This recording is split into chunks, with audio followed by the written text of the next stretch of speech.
할렐루야. 오늘도 말씀 가운데 하나님께서 저희들에게 큰 은혜를 부어줄 줄 믿습니다.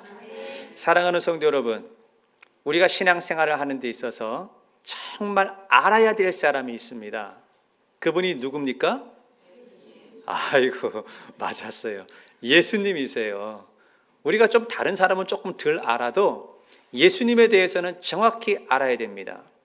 예수님의 출생부터 예수님이 어떠한 삶을 사셨는지, 그리고 십자가, 죽음, 부활, 승천까지 우리는 예수님에 대해서 정확히 알아야 되는데, 사람들이 그 예수님의 일생에 대해서 이걸 한 줄로 꿰지를 못하는 걸 제가 발견을 했어요. 그래서 지난 6월 달부터 제가 다짐을 하기를, 예수님의 일생에 대해서 제가 시간대별로 순차적으로 차곡차곡 설교를 해야겠다, 이렇게 마음을 먹고 지난 6월부터 예수님의 일생에 대한 설교를 해오고 있습니다. 그런데 이번에 제가 인도네시아 선교를 다녀오면서 교회를 약 한 달 정도 비웠어요.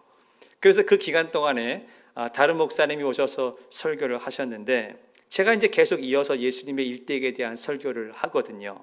근데 혹시 이 한 달이라고 하는 공백 기간이 있어서 여러분들이 그동안에 들었던 설교를 잊어버렸으면 어쩌나, 이런 노파심이 있지만, 그래도 여러분들이 제가 오늘 하는 설교에 집중해서 듣다 보면 성령 하나님께서 생각나게 하셔서 은혜가 될 줄 믿습니다.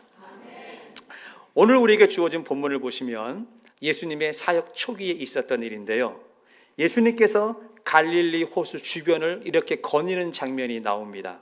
보십시다. 마태복음 4장 18절을 보시게 되면, 갈릴리 해변에 다니시다가 두 형제 곧 베드로라 하는 시몬과 그의 형제 안드레가 바다에 금을 던지는 것을 보시니 그들은 어부다, 이렇게 나와 있습니다. 그런데 이 똑같은 장면이 누가복음 5장 1절과 2절에도 나와 있습니다. 무리가 몰려와서 하나님의 말씀을 들을새 예수는 게네사렛 호숫가에 서서 호숫가에 배 두 척이 있는 것을 보시니 어부들은 배에서 나와서 그물을 씻는지라. 자, 지금 똑같은 장면을 설명하고 있는데 뭔가 차이점이 하나 있습니다. 뭐가 다릅니까? 마태는 예수님께서 갈릴리 해변을 거닐고 계셨다라고 기록을 하고 있고, 누가는 예수님께서 게네사렛 호숫가를 거닐고 계셨다, 이렇게 기록이 되어 있습니다. 여러분, 지금 이 장소가 이름이 다른데 다른 장소가 아니에요. 같은 장소를 어디에서는 게네사렛이라고 얘기를 하고 어디에서는 갈릴리라고 이야기를 하는 겁니다. 그런데 사실 우리 귀에 더 익숙한 이름은 어디예요? 그렇죠. 이 게네사렛이라는 이름보다는 우리 귀에는 갈릴리라고 하는 이름이 더 익숙합니다. 그래서 오늘 우리는 비록 누가복음을 다루고 있지만 누가복음에서는 게네사렛이라고 나오지만 저는 계속해서 갈릴리라고 이야기를 할 테니까 여러분들은 그렇게 아시고 설교를 따라오시면 되겠습니다. 자, 예수님께서 갈릴리 호수를 거니는 장면이 누가복음 5장에 기록이 되어 있는데, 우리는 이걸 딱 읽으면서 이 궁금한 것이 생각나야 되는 거예요. 그냥 예수님이 갈릴리 호수를 거닐었구나, 이렇게 생각하시면 안 됩니다. 왜냐하면 여러분들이 성경을 조금만 더 관심을 가지고 읽는다면 여기에 반드시 퀘스천이 들어오게 돼 있어요. 무슨 퀘스천이냐? 예수님이 왜 혼자서 갈릴리 호수를 걸었느냐라는 것입니다. 두 번째 질문은, 예수님을 늘 따라다니던 제자들은 어디 갔냐? 그들은 지금 뭘 하고 있냐라고 하는 궁금증이 생겨야 성경을 제대로 읽고 있는 것이지, 그냥 성경을 읽으면서 예수님이 갈릴리 호수를 걸었대, so what? 그게 뭐 어쨌다는 거예요. 저는 이 두 가지 질문을 보면서 어느 게 더 궁금할까라고 볼 때 두 번째 질문이 더 궁금합니다. 예수님이 혼자서 갈릴리 해변을 거닌 것보다도 제자들이 어디 갔지? 그들이 지금 뭘 하고 있지? 저는 이것이 너무나 궁금했습니다. 여러분, 지금 누가복음 5장에 나오는 제자들은요, 물고기를 잡고 있었습니다. 그 이전의 제자들은 뭘 하고 있었습니까? 그런데 왜 누가복음 5장에 와서는 제자들이 갑자기 태도가 바뀌어서 물고기를 잡고 있느냐라는 것입니다. 우리는 여기에 질문을 던져야 되고 우리는 이 질문을 가지고 깊이 고민을 해봐야 한다는 것입니다. 이야기를 조금 거꾸로 거슬러 올라가겠습니다. 침례 요한이 요단강에서 침례를 준다는 말을 듣고 수많은 사람들이 요한에게 침례를 받으러 찾아갔습니다. 바로 그때 예수님도 가셨고 제자들도 갔지만 이 예수님과 제자들의 첫 만남은 그 장소에서 이루어졌습니다. 침례 요한이 사람들에게 침례를 주다가 예수님이 오시는 곳을 보고 이렇게 말씀하셨습니다. 저 사람을 봐라. 저 사람이 구원자 메시아다라고 이야기를 했습니다. 그리고는 자신이 데리고 다녔던 제자가 있었거든요. 침례 요한의 제자 안드레와 사도 요한을 저분이 진짜 메시아이기 때문에 저분에게 가라고 자신의 제자를 그리 보냈습니다. 자, 그러자 이 안드레가 피는 물보다 진하다고 자기 형제를 데리고 왔어요. 안드레가 자기 형제 누구죠? 베드로.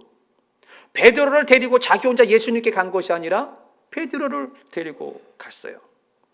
그리고 야고보의 형제는 요한 아닙니까? 그러니까 베드로, 안드레, 야고보, 요한 이 네 사람 모두는 요단강에서 침례를 받을 때 예수님을 처음 만난 사람이었고 그날 이후부터 이 네 사람들은 예수님을 졸졸졸 따라다녔습니다. 자, 제가 궁금한 건 이것이죠. 늘 따라다녔던 그 제자들이 지금 어디 갔냐라는 겁니다. 그들은 예수님을 따라서 남쪽 유대 지방에서 북쪽 갈릴리로까지 따라왔어요. 갈릴리 가나에 도착을 했을 때 제자들은 예수님과 함께 가나의 혼인잔치집에 초대를 받았고 그리고 그들은 가나의 혼인잔치집에서 무리변에서 포도주가 되는 기적의 사건의 현장에도 그들은 함께 있었습니다. 그리고 시간이 지나서 유월절이 되었을 때 베드로, 안드레, 야고보, 요한은 예수님을 따라서 유월절을 지키기 위해 예루살렘을 방문했습니다. 같이 갔죠. 또 예수님께서는 예루살렘에서 많은 병자들을 고치고 있을 때 그 네 명의 제자들은 그것을 목격한 사람들이었습니다. 그러니까 베드로, 안드레, 야고보, 요한 이 네 사람은 늘 예수님을 그림자처럼 따라다녔다는 것을 여러분 기억하고 있어야 됩니다. 그리고 예수님은 다시 유대에서 갈릴리로 돌아오시는 길에 사마리아 지방을 통과하게 되셨는데 그곳에서 인생이 완전히 망가진 여자를 만나게 되었습니다. 그 여자는 남편을 5이나 바꾼 여자였고 삶에 소망이 없었고 희망이 없이 살아가는 여인이었습니다. 그런데 그 여인이 예수님으로 인하여서 그의 삶이 완전히 인생이 뒤바뀌는 모습을 제자들이 목격을 했습니다. 사람이 바뀌는 것까지 목격을 했다 말입니다. 그런데 오늘 누가복음 5장을 보면 그 제자들은 다 어디를 가고 예수님 혼자서 외로이 갈릴리 호숫가를 거닐었냐라는 것입니다. 누가복음 5장 2절을 보시게 되면 호숫가에 배 2척이 있는 것을 보시니, 자, 예수님이 보신 거죠? 어부들의 배다 그랬어요. 여기서 말하는 이 어부들, 복수라고 하는 것은 베드로, 안드레, 야고보, 요한을 말하는 것입니다. 여러분, 이 장면을 보시면 우리는 무엇인가 추측할 수 있습니다. 뭘 추측할 수 있습니까? 제자들이 어느 순간에 예수님을 떠났구나라는 것입니다. 이게 지금 남 얘기가 아닙니다. 여러분, 성경을 시간대별로 순서대로 스토리라인으로 쭉 읽어가다 보면 예수님이 사마리아를 지나서 갈릴리로 가실 때 예수님이 사마리아를 떠나면서 이런 말씀을 하셨어요. 요한복음 4장 43절 44절에 보시면 이틀이 지나매 예수께서 거기를 떠나 갈릴리로 가시매 그랬어요.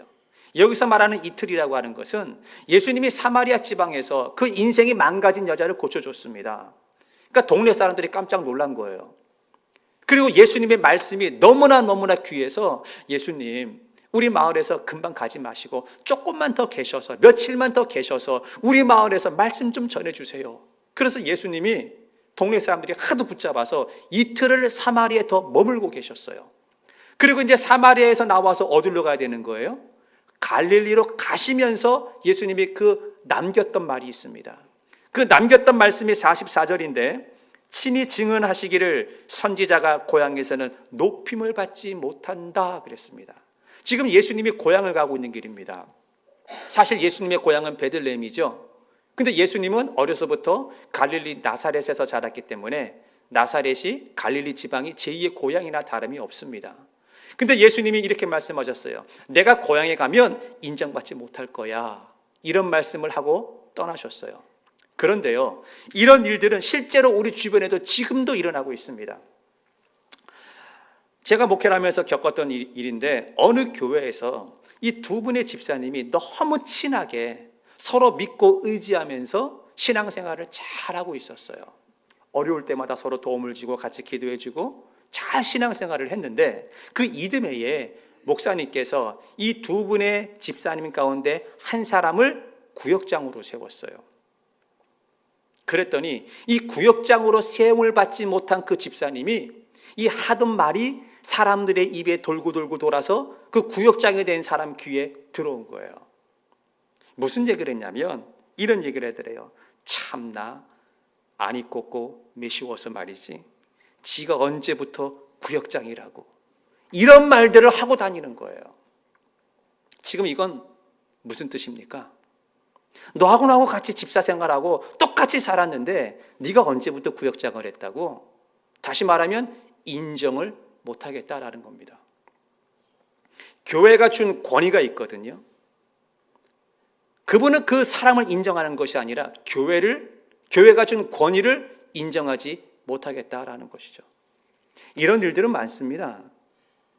한 분이 교회를 출석을 했는데 신앙생활을 목사님이 이끄는 대로 성경 공부도 하고 헌신도 하고 봉사도 하고 잘 따라왔어요. 몇 해가 지나서 교회 리더를 세워야 될 일이 있어서 이분을 교회 리더를 탁 세웠는데 회의를 할 때마다 한 분이 반기를 드는 거예요. 그리고 이유 없이 반대를 하는 거예요. 근데 그 진짜 이유가 뭔지 아십니까? 나보다 늦게 온 사람이 내가 먼저 출석했다는 거지, 이 교회에. 근데 나보다 늦게 온 저 사람이 어느 순간에 리더가 돼가지고 무슨 안건을 가지고 교회를 이끌어 간다는 게 받아들여지지가 않는 거예요. 여러분, 이게 건강한 겁니까? 왜 그렇습니까? 나보다 늦게 왔잖아. 즉 그걸 내세우고 있는 거예요. 다시 말하면 인정하지 않겠다라는 거예요. 요즘 이런 일들은 교회에서 많이 일어나고 있습니다. 예수님이 그랬습니다. 예수님이 메시아라고 하니까 인정 못하겠다라는 것이죠. 동네에서. 예수님이 나사렛에서 갈릴리에서 어렸을 때부터 살았던 모습을 동네 사람들이 다 봤잖아요. 근데 어떻게 인정합니까? 그 예수의 아버지가 목수잖아. 목수의 아들이잖아. 너희 아버지 이름이 요셉이잖아. 내가 너희 집안 식구들을 다 아는데, 숟가락 숫자 다 아는데 네가 어떻게 메시아냐? 네가 어떻게 선지자냐? 인정을 못하겠다라는 겁니다. 그때나 지금이나 똑같습니다. 그리고 실제로 예수님이 사마리아에서 갈릴리에 도착을 하셨을 때 무슨 일이 벌어졌죠? 누가복음 4장 28절을 보시게 되면 회당에 있는 자들이 이것을 듣고 다 크게 화가 나서 예수님의 천국복음을 전하는데 막 화가 끓어오르는 거예요. 29절에 보니까 일어나 동네 바깥으로 내쫓아 그 동네가 건설된 산 낭떠러지까지 끌고 갔대요. 예수를 메시아로 인정하지 않으니까 네가 언제부터 메시아라고 하고 부정을 하고 동네에서 밀어내고 그리고 끌고 갔대. 이렇게 끌고 어디까지? 낭떠러지까지. 어떻게 하려고? 낭떠러지에서 밀어서 죽이려고 끌고 갔다라는 것입니다. 자, 그러면 여기까지 누가 같이 있었습니까? 제자들이 같이 있었는데 이 제자들이 무슨 행동을 했냐라는 것입니다. 요단강 하류에서 침례받을 때부터 유월절을 지키러 예루살렘에 내려갈 때까지 사마리아 지방을 통과해서 한 여인의 변화된 삶을 목격했을 때까지 심지어는 동네 사람들이 예수님 우리 마을에서 말씀 좀 더 전해주세요라고 이야기할 때도 봤던 그 제자들이 그 사건 이후에 예수님을 낭떠러지로 막 밀려가는 그 사건 이후에 그 제자들은 그 다음 스텝에서 뭘 하고 있었느냐라는 겁니다. 갈릴리 호수에서 물고기를 잡고 있었더라라는 것입니다. 그들은 다 생업으로 돌아가서 물고기를 잡고 있었어요. 자, 저는 여기서 제가 성경에는 안 나와 있지만 제가 추측하는 게 하나 있습니다. 그게 뭐냐? 다 예수를 버리고 도망간 겁니다. 예수를 늘 따라다녔습니다. 기적의 사건의 현장에 있었습니다. 기적을 받고 경험한 사람들입니다. 그런데요, 그들이 예수를 떠난 거에 대해서는 어떻게 생각하십니까? 신앙생활 잘하는 사람들이요, 신앙의 긴장의 줄을 놓치면 예수를 떠날 수 있습니다. 여러분, 직분이 우리의 신앙을 지켜주는 거 아닙니다. 장로라고 하는 직분이 여러분 신앙을 개런티할 수 있습니까? 권사라고 하는 직분과 목사라는 직분이 우리의 신앙을 보장해 주냐라는 것입니다.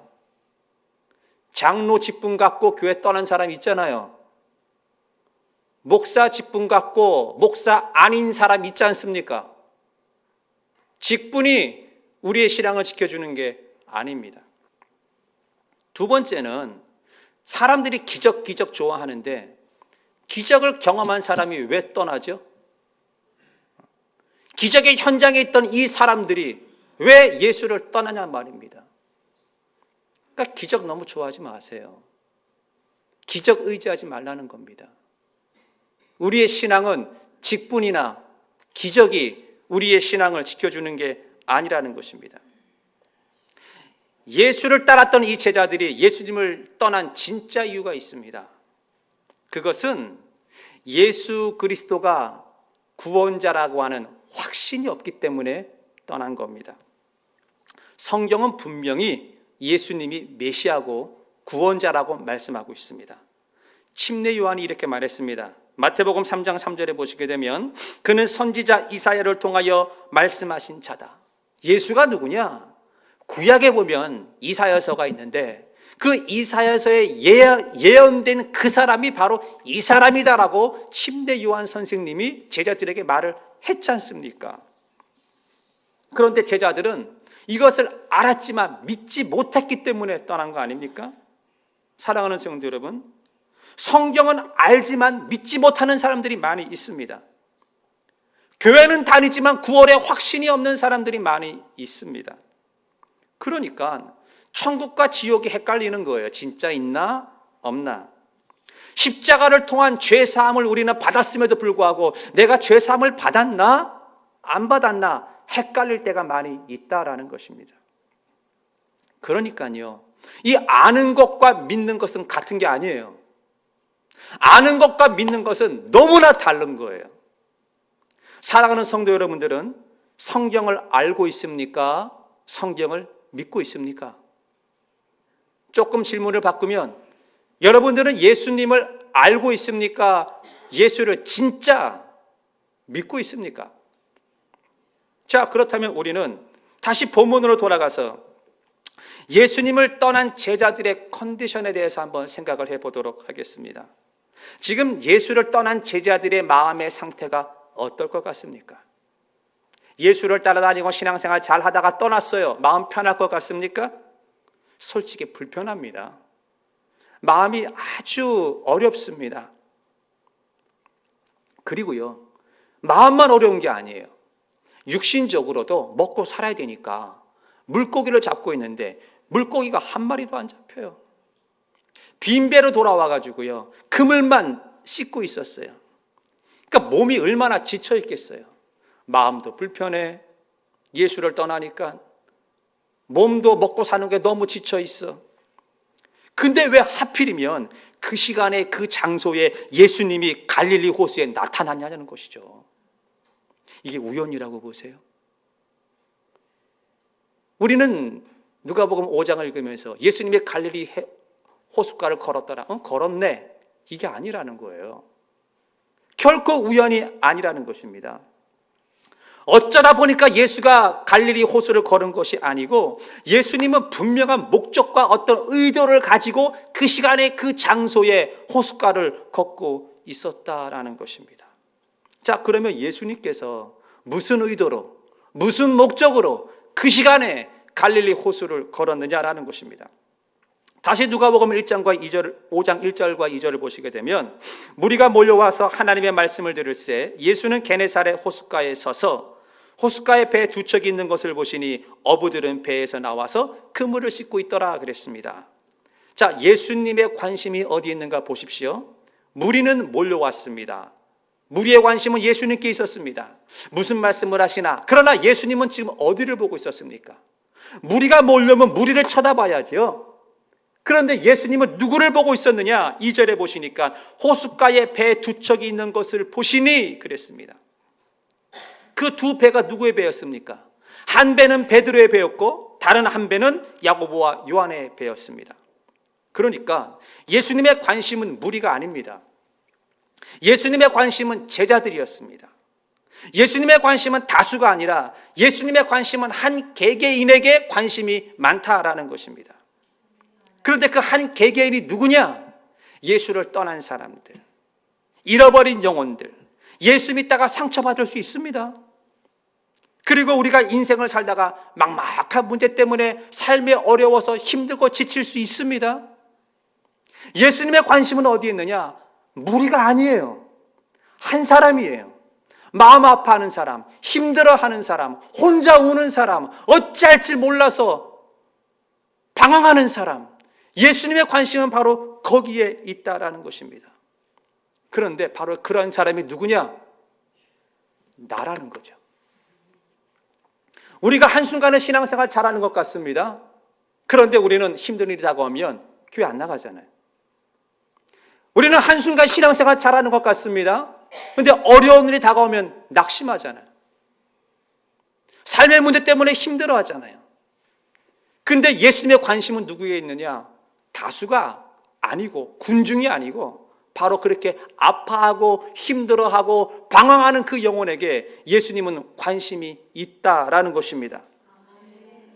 그래서 그 예수님이 찾아오지 않습니까?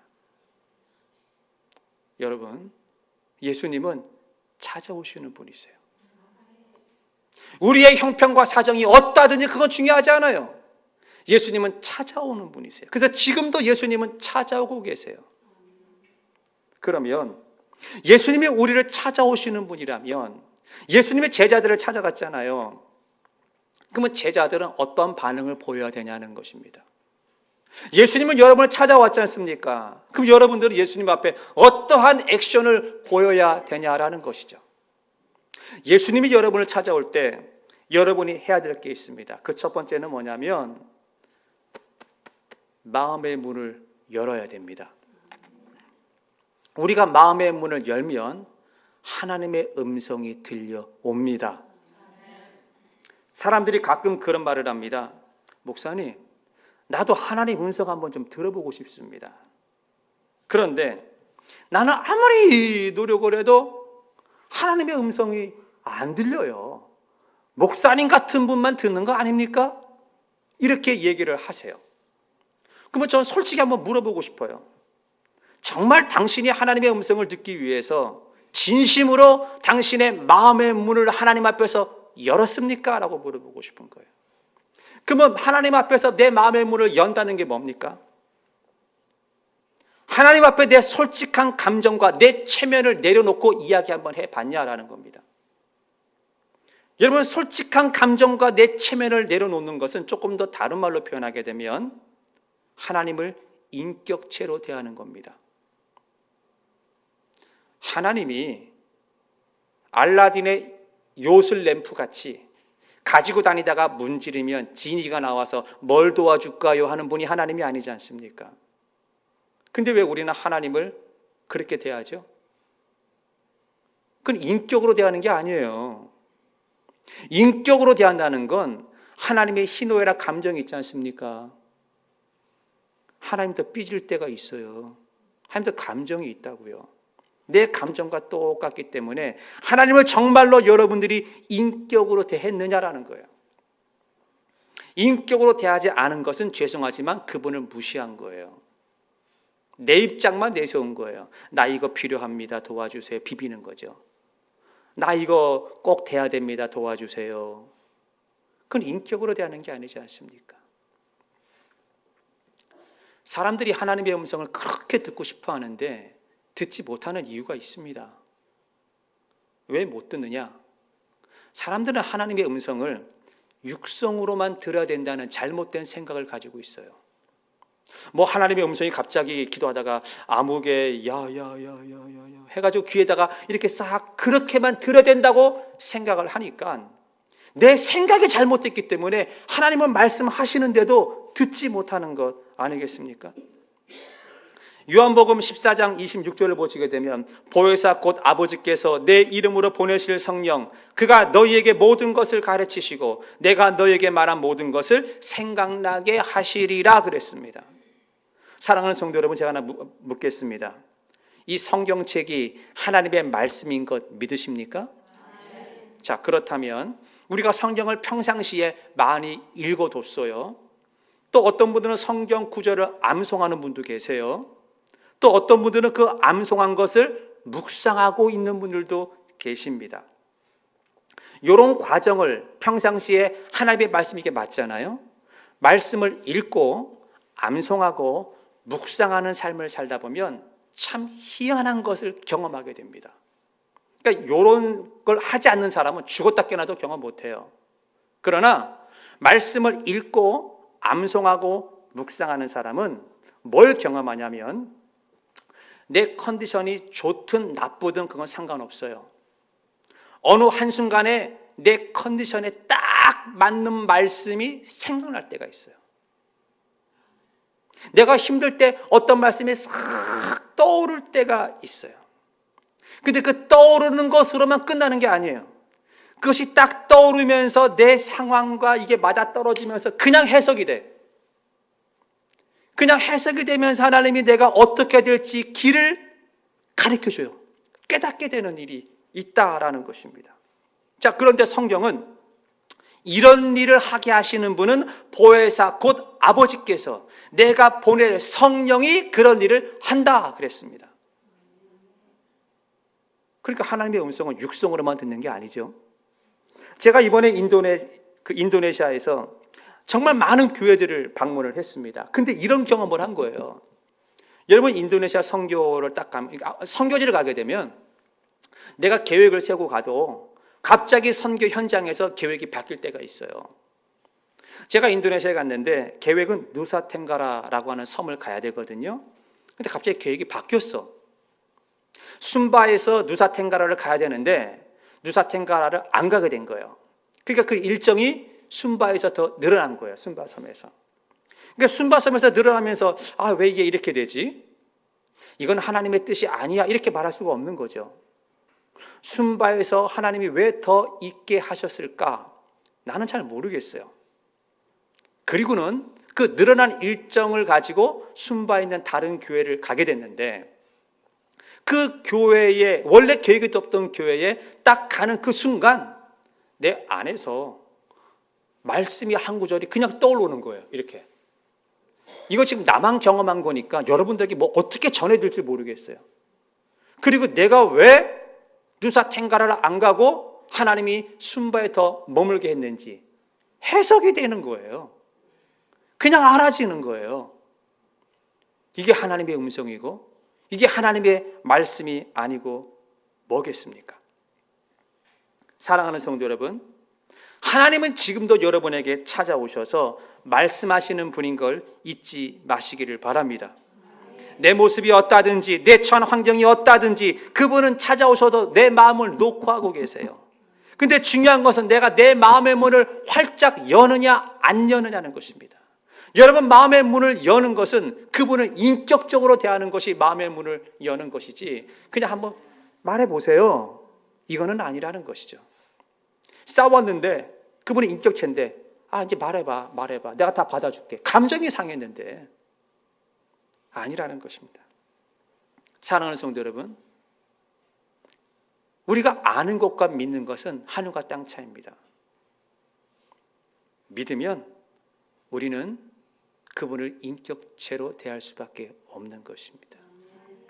두 번째로, 그러면 어떻게 해야 인격적인 반응이냐 하는 것이죠. 누가복음 5장 5절을 보시게 되면 시몬이 대답하여 이르되 선생님, 우리들이 밤이 새도록 수고를 하였으되 잡은 것이 없지만은 말씀에 의지하여 내가 그물을 내리겠습니다 라고 말합니다. 예수님은 베드로에게 이렇게 말씀하셨습니다. 베드로야, 깊은 데로 가서 그물을 내려라 그랬습니다. 그런데 이것은 베드로 입장에서는 참 받아들이기 힘든 이야기입니다. 베드로가 어부 출신이잖아요. 예수님은 목수 출신이잖아요. 아니, 목수가 어부한테 고기 잡는 법을 가르쳐주고 있습니다. 베드로는 어려서부터 고기 잡는 게 잔뼈가 굵은 사람이에요. 물만 보면 물길이 보여요. 그런데 깊은 데로 가서 그물을 잡으라니, 제가 이 구절을 가지고 한번 입장을 바꿔봤어요. 내가 베드로인데 밤새도록 고기를 잡았는데 내가 얕은 물에서만 고기를 잡았을까? 아니지 않습니까? 얕은 물에 그물을 던졌는데 고기가 안 잡히면 난 나 같으면 깊은 물로 가요. 깊은 데 가서 던져가서 안 잡히면 중간으로 가요. 이 갈릴리 호수를 싹 그물로 다 뒤졌을 거예요. 그러니까 베드로는 할 거 다 했거든요. 깊은 데도 던져봤고 얕은 데도 던져봤고 다 해봤어. 근데 예수님이 뭐라 그래요? 깊은 데 가서 그물을 내려라 그래요. 그러면 베드로가 이렇게 말하는 게 정상이에요. 아유, 예수님, 나 그거 해봤어요. 나 그거 밤새 했다니까요. 나 어부예요, 어부. 분명히 이렇게 말을 했을 것입니다. 그런데 베드로의 반응이 놀랍습니다. 내가 말씀에 의지하여 그물을 내려보겠습니다 그랬어요. 나 해봤거든요. 내 계산으로 그거는 안 되는 거거든요. 근데 말씀에 있으니까 내가 말씀대로 해보겠습니다 라는 얘기입니다. 사랑하는 성도 여러분, 여러분들은 정말 성경을 읽으면서 이 말씀을 아는 게 아니고 말씀을 믿고 이 말씀대로 해보셨습니까? 우리는 뭐에 익숙한 사람들이냐면 밤이 새도록 수고하는 데에 익숙한 사람이에요. 해봤다 이거지. 이것 떼보고 저것 떼보고 다 해봤다는 거예요. 그러나 예수님은 뭐라 그래요? 깊은 데 가서, 깊은 데가 중요한 게 아니에요. 순종하라는 거예요. 이 순종이라고 하는 것은요, 인격이 아니고서는 순종이 오고 가지를 않아요. 지난 주일에 이영규 선교사님이 우리 교회에 오셔서 설교를 하셨는데 그분이 우리에게 주신 본문의 메시지가 시편 37편 5절입니다. 시편 37편 5절에 이렇게 되어 있습니다. 내 길을 여호와께 맡겨라. 그를 의지하면 그가 이루시고 였습니다. 아주 간단한 말인데 정말 쉬운 부분이 아닙니다. 내 길을 여호와께 맡겨라 그랬는데 여러분 정말 맡길 수 있습니까? 자식 문제 맡길 수 있어요? 건강 맡길 수 있어요? 재정적인 거 맡길 수 있어요? 내 길을 여호와께 맡기라. 그리하면 그가 이루시고 그랬습니다. 저는 목회를 해오면서 지금까지 참 많은 사람들을 만났습니다. 그런데 제가 아는 사람이 있고 제가 신뢰하는 사람이 있습니다. 제가 믿고 신뢰하는 사람은 그 오랜 시간 동안에 저와 인격적인 교류가 있는 사람은 나는 그분을 신뢰해요. 그런데 아무리 오래 알고 지냈어도 그분이 나를 인격적으로 대해주지를 않아. 그러면 나는 그분을 신뢰하지 않습니다. 미안하지만. 여러분들은 안 그렇습니까? 아무리 오래 알고 지냈어도 그분이 나를 인격적으로 대하지 않는데 내가 그분을 어떻게 신뢰를 합니까? 그러니까 순종이라고 하는 것은 인격적인 관계가 없이는 진짜 순종이 이루어질 수 없는 겁니다. 사랑하는 성도 여러분, 우리는 성경을 아는 것이 중요한 것이 아니라 믿는 게 중요한데 믿으면 순종이 따라와야 되는데 그 순종은 뭐냐? 인격적인 관계에서 이루어지는 거예요. 그렇다면 내가 예수를 아는 사람입니까? 내가 예수를 믿는 사람입니까? 간단하죠. 내가 예수를 인격적으로 대하고 있습니까? 내가 예수 그리스도를 요술램프 지니처럼 대하고 있습니까? 그러면 내가 진짜 예수를 아냐 믿냐에 대한 답이 나오는 겁니다.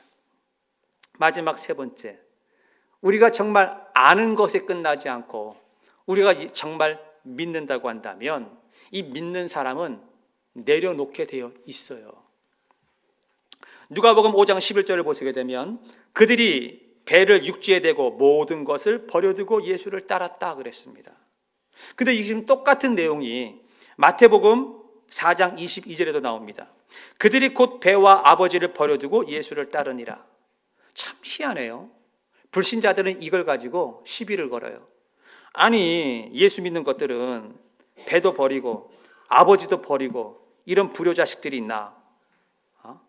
이렇게 시비를 거는 분들이 계시는데, 여러분 교회 안에서도 이걸 가지고 잘못 해석하는 분들이 계세요. 되게 아는 사람들, 믿지 못하는 사람들이 이걸 가지고 분노를 하는데, 여러분 성경을 전체를 보셔야 돼요. 성경에서 버린다, 내려놓는다 라고 하는 것은 그냥 갖다 버리는 게 아니에요.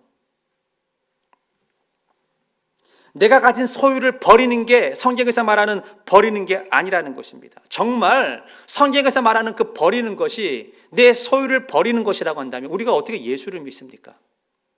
내가 진짜 예수를 믿으려면 아버지도 버려야 돼요. 내가 진짜 예수를 믿으면 형제도 버려야 돼요. 내가 진짜 예수를 믿으면 집도 버려야 되고 직장도 버려야 돼요.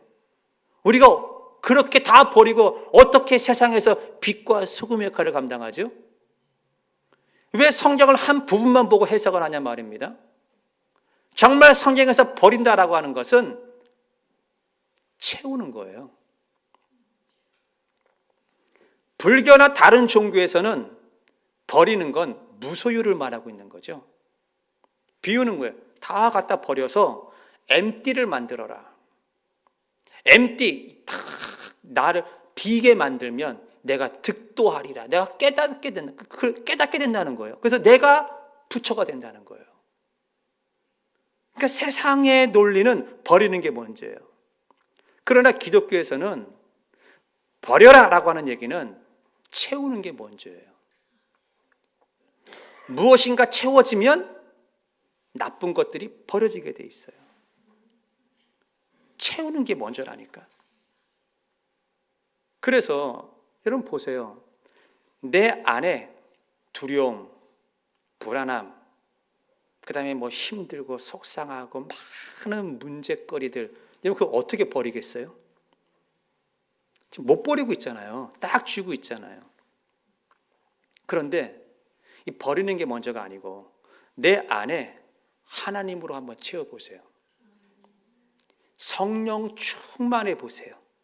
하나님 은혜로 채우게 되면 근심과 걱정과 염려와 불안함이 그냥 이렇게 물러가는 거예요.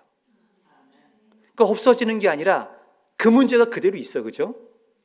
그런데 내가 하나님의 은혜로 채우고 성령 충만으로 채우다 보니까 내 안에 근심과 걱정과 문제거리가 있는데 버려진 것과 같은 거예요. 이게 나한테 영향을 주지 않는 거예요. 이게 버리는 것입니다. 그래서 제자들이 그들의 배를 육지에 대고 모든 것을 버려두고 예수를 따랐다라고 하는 얘기는 그냥 아버지를 버리는 이런 불효막심한 놈들 이렇게 보시면 안 되고 예수님 때문에 모든 것이 채워져서 우리의 삶의 문제가 걱정거리가 안 된다라는 것입니다. 그러니까 결론적으로 우리는 신앙생활을 하면서 아는 것과 믿는 것에 대해서 한번 깊이 생각을 해봐야 됩니다. 여러분들은 예수님을 알고 있습니까? 예수를 믿고 있습니까? 아는 것과 믿는 것 같은 것이 아닙니다. 사랑하는 성도 여러분, 예수를 아는 자리에서 믿는 자리까지 가야 될 줄 믿습니다. 그러면 정말 내가 예수를 믿는다는 것은 내 자신이 하나님 앞에 마음의 문이 열려 있냐라는 거예요. 내가 하나님 앞에 정말 솔직하냐라는 거예요. 내가 하나님 앞에 정말 체면을 다 내려놓았냐라는 것이죠. 근데 그것은 인격에서 나오는 거예요. 그리고 그것이 순종으로 나타나게 되어 있는 거예요. 그 순종이 따라올 때에 하나님께서는 우리 안에 성령으로 하나님으로 채워주시게 되고, 하나님으로 우리 안에 가득 채워지게 되면 우리는 버리고 싶지 않아도 버릴 수밖에 없어요. 문제도 버리고, 걱정도 버리고, 남편도 막 하나님 앞에 맡기고, 자식 문제도 하나님 앞에 맡기고, 물질 문제도 하나님 앞에 맡기고, 그렇게 살아가게 될 줄 믿습니다. 사랑하는 프라미스 교회 성도 여러분, 예수를 알아서만 되면 안 돼요. 믿으셔야 돼요. 정말 믿음의 자리까지 가셔서 예수 잘 믿는 여러분들 되기를 주의 이름으로 축원을 드리겠습니다. 아멘.